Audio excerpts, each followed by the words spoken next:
Катица Јанева од задрешетки командува со СЈО.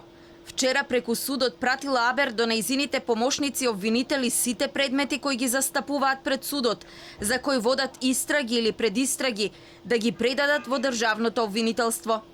Во текот на вчерашниот ден, до ова јавно обвинителство од страна на Основниот кривичен суд Скопје доставено е полномошно кое Катица Јанева преку казнено-поправната установа Затвор Скопје го доставува до ова јавно обвинителство.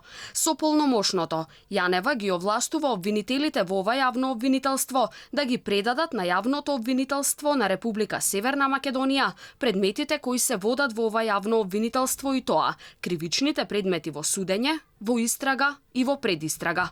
Оваа писмо кое Јанева го напишала во шутка го поминал филтерот во судот, односно истото за да стигне до СЈО било одобрено од судија на претходна постапка.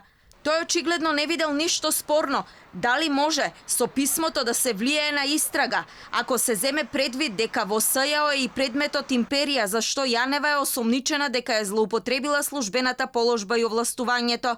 Од друга страна пак, обвинителката без разлика што се уште е со мандат и функција во СЈО, сепак таа е притворена и не може на дневна основа да пушта наредби до специјалното јавно обвинителство.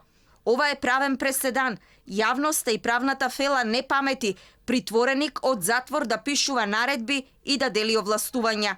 Познавачите на правото пак коментираат дека според законот за СЈО, обвинителите од другите обвинителства имаат право да побараат од специјалното обвинителство да водат некој предмет и СЈО може да даде согласност или да одбие. Но законот не предвидува Јанева да биде застапувана од обвинители од основните обвинителства и од обвинителството за гонење организиран криминал и корупција.